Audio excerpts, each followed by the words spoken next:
mergulhador, ele adora desafios, né? O Buraco do Inferno é um lugar muito desafiador.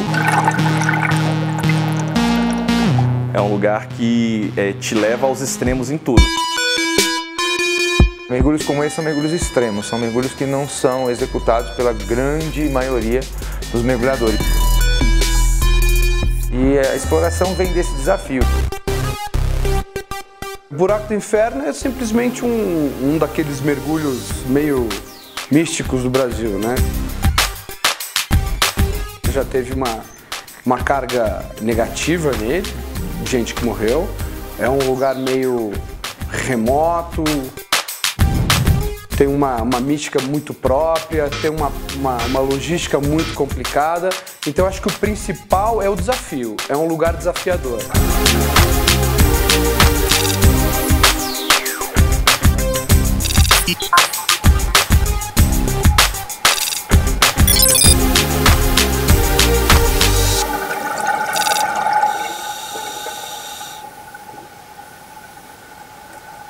A gente foi para lá despretensiosamente, como das outras vezes que a gente foi para mergulhar.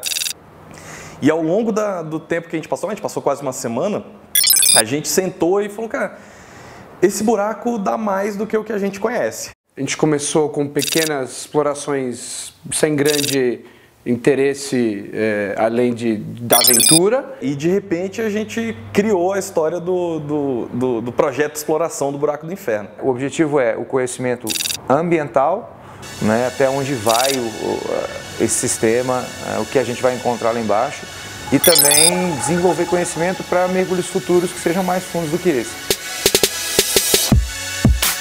A gente passa aí 2 meses antes da operação, da data que a gente marca, já começa a preparação para os mergulhos. Primeiro, todo o planejamento que a gente faz do mergulho em si.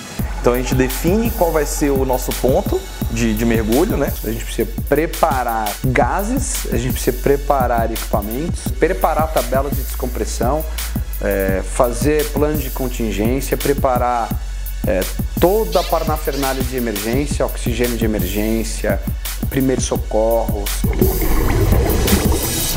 Essa preparação ela envolve, né, uma preparação física, uma preparação psicológica, uma preparação logística, que é extremamente complexa. Um mergulho como esse não é um mergulho, como eu disse, fácil de ser executado.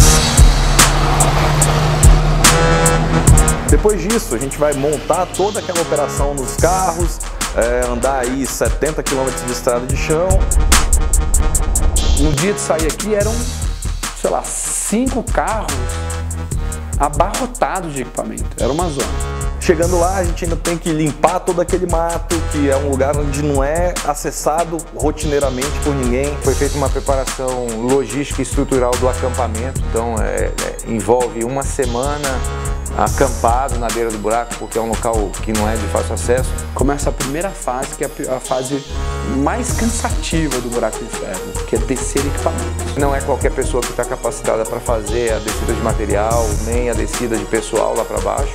Isso demora um dia inteiro normalmente, dependendo do tamanho da expedição, chega a demorar um dia e meio.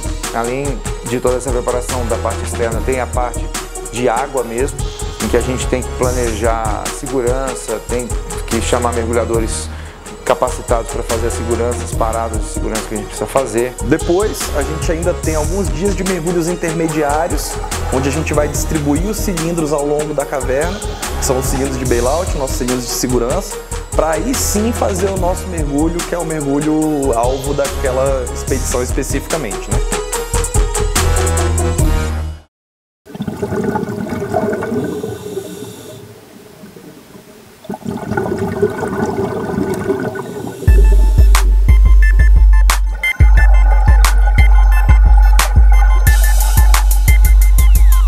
Uma caverna é uma formação natural, então ela segue alguns padrões de formação, como padrão de fluxo de água no interior dela, mas ela reserva sempre muitas surpresas. Então a gente muitas vezes está mergulhando, seguindo a linha d'água, imaginando o caminho que a água fez para fazer a dissolução do calcário e formar a caverna, só que a gente não imagina que algum outro elemento no meio desse caminho possa ter criado uma barreira e possa ter desviado uma parte dessa água.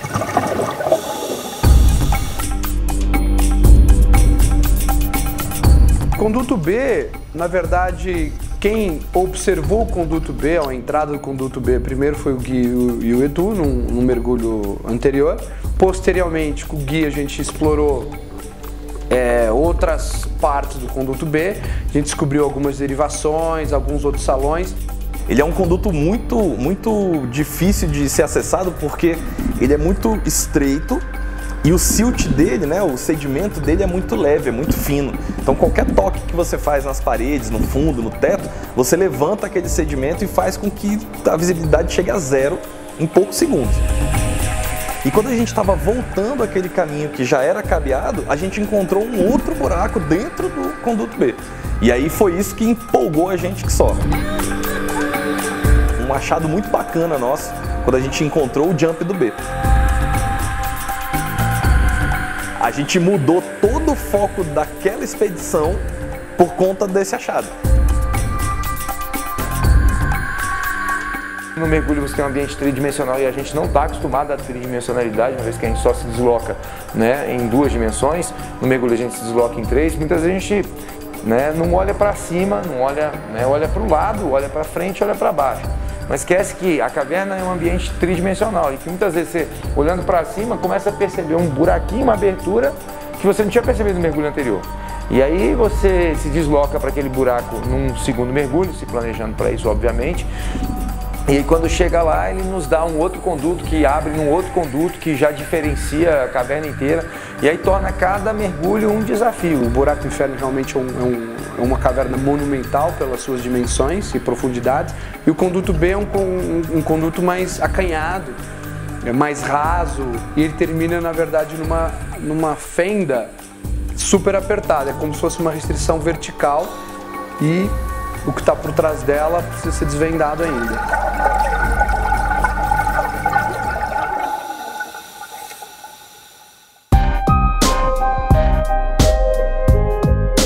É muito interessante no mergulho em caverna que quando você entra numa caverna, você vê uma caverna. Você está iluminando aquilo que você está vendo. Então, como a gente só vê aquilo que a gente ilumina, quando a gente entra, você vê uma coisa. À medida que você vira e volta, você vê outra caverna. Essa última exploração que a gente fez, a gente encontrou o Zé, encontrou um novo conduto, que a gente colocou de conduto fantástico. Ele foi descoberto por acaso. Eu estava fazendo um mergulho de exploração da fratura na sua parte mais rasa. Comecei a observar um pouquinho no chão como é que as pedras estavam roladas. Isso indica a característica de onde é que a água passou e deslocou pedras. E eu vi que tinha uma parte que tinha umas pedras que tinham essa característica. Quando a gente desceu para fazer a exploração, que a gente chegou no conduto, era um conduto magnífico que a gente não tinha noção de que tivesse ali.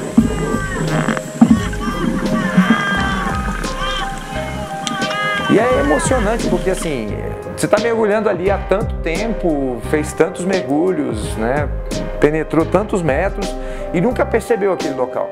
E aí, quando você percebe, abre-se toda uma gama de possibilidades que podem resultar em nada e podem resultar em condutos magníficos como acabou acontecendo. Um conduto tão fantástico, por assim dizer, né, que deixou a gente boquiaberta, deixou a gente estupefato porque a gente nunca tinha lidado com ele, que não teve jeito de batizá-lo de maneira diferente a não ser fantástico mesmo, porque a gente não tinha verificado esse conduto ainda e ele é realmente uma novidade ali no Buraco do Inferno que mesmo as pessoas que já mergulharam lá muitas vezes e que não conheciam vão ficar estupefatos quando virem isso aí, é fantástico.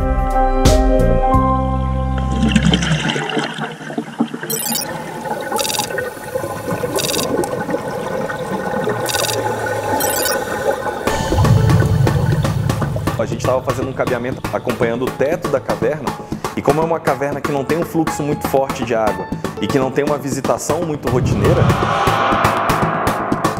as rochas elas ficam meio que soltas ali.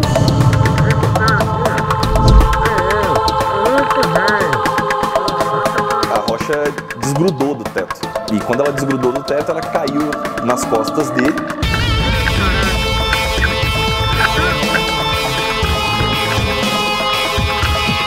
E levou o Renato ali de 20 metros de profundidade até 60 metros de profundidade em 10 segundos.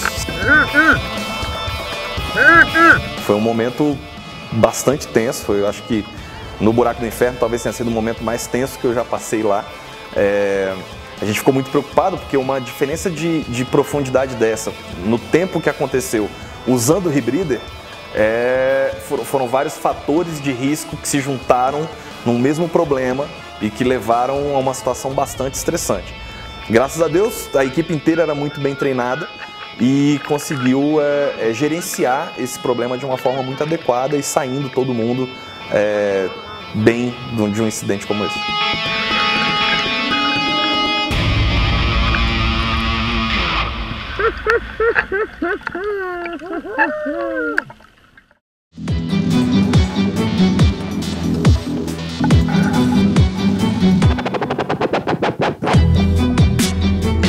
A fratura ao final do conduto A é o grande mistério do Buraco do Inferno. Algumas pessoas iam até aquela fratura, voltavam e voltavam, e nunca ninguém realmente decidiu descer aquela fratura para entender onde ela ia e qual era a sua morfologia. Quando você chega ao final do conduto A, você chega numa fratura. É uma fratura no chão, é uma rachadura que tem no chão, e é lá que a gente chegou nos 185 metros de profundidade, no mergulho aí de quase 9 horas que a gente fez. Pra gente é um desafio muito grande.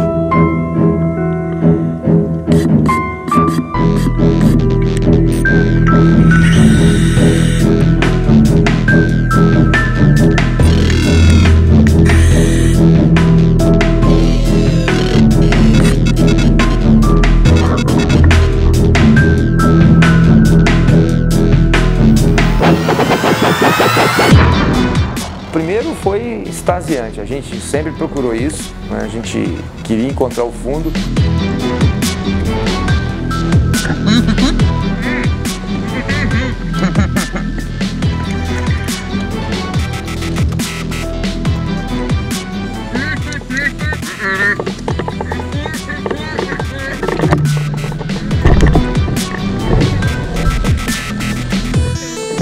A gente tinha se planejado para ultrapassar 200 metros, imaginando que o buraco tivesse mais que 200 metros. Então o planejamento do mergulho foi até bem mais arrojado do que os 184 metros que atingimos, mas a gente chegou aonde a gente queria.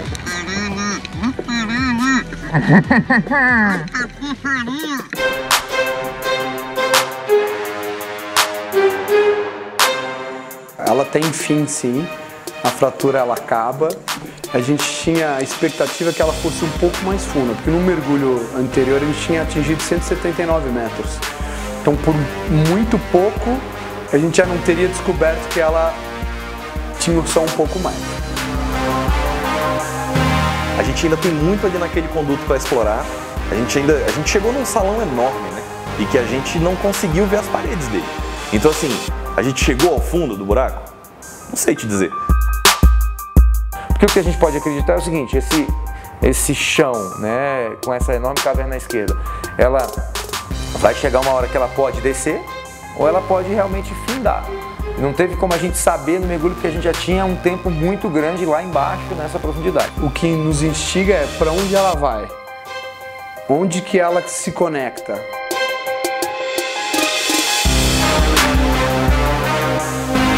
Sei lá, eu tenho alguma coisa dentro de mim que me fala assim, que ainda tem mais para explorar ali, ainda vai mais fundo aquele negócio. Para mim continua sendo um grande platô. Então, na verdade, acabou um processo de busca do final da fratura, que foi ótimo, mas isso também acabou. Agora, para onde vai essa caverna? O que está acontecendo ali? Tem algumas perguntas que a gente quer entender melhor. A gente chegou nesse objetivo já vendo outro. Então, assim, a gente já tem objetivos para próximas explorações e que, com certeza, a gente ainda vai voltar ali para ver se realmente é o fundo. Eu ainda tenho alguma coisa dentro de mim que fala que não é o fundo ainda.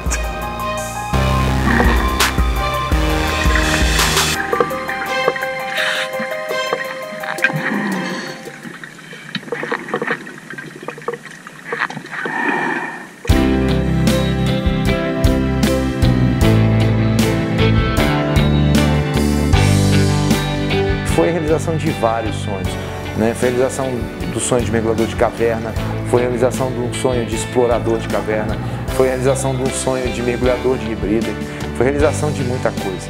Não para por aí, a gente nunca tem limite, o ser humano não tem limite, né? E a sensação de quando você sobe é a coisa mais maravilhosa, você poder... a última subida, acabou a sua descompressão, aqueles últimos 6, 5, 4, 3, 2, 1, que você coloca a cabeça fora da água e deu tudo certo, eu sobrevivi. E a sua equipe está com você, é uma sensação maravilhosa. E o mais bacana é que é um sonho realizado que na hora que a gente realiza, ele ainda fala pra gente assim, ó, tem mais aqui, volta que você ainda vai ficar mais satisfeito comigo. É essa a mensagem que eu sinto do buraco.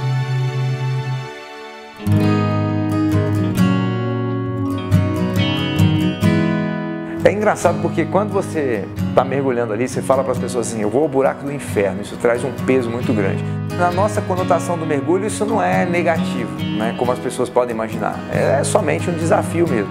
E como é um buraco para dentro da terra e a crença popular imagina que o inferno seja alguma coisa efetivamente para baixo, eu acho que o nome é muito adequado.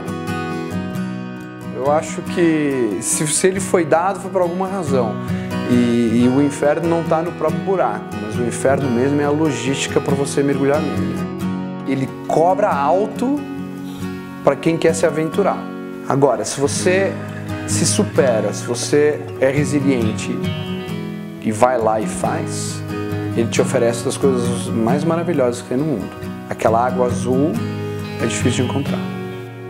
Eu prefiro olhar o nome de uma forma desafiadora e que a gente deve respeitar muito tanto o ambiente em que a gente está, como a atividade do mergulho em si, para que a gente consiga fazer com que tudo saia bem.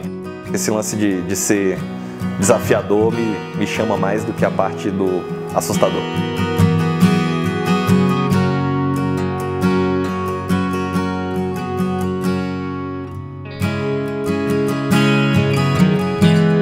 Pra gente que tem conhecimento e que ama isso que está fazendo e que vê nisso razão para existir, não tem nada de infernal ali, pelo contrário, parece pra gente o céu é fantástico. E quando você está voltando, aquela luz azul, naquele buraco imenso, você fala, cara, tô indo pro limbo, a verdade é essa, não parece inferno de jeito nenhum.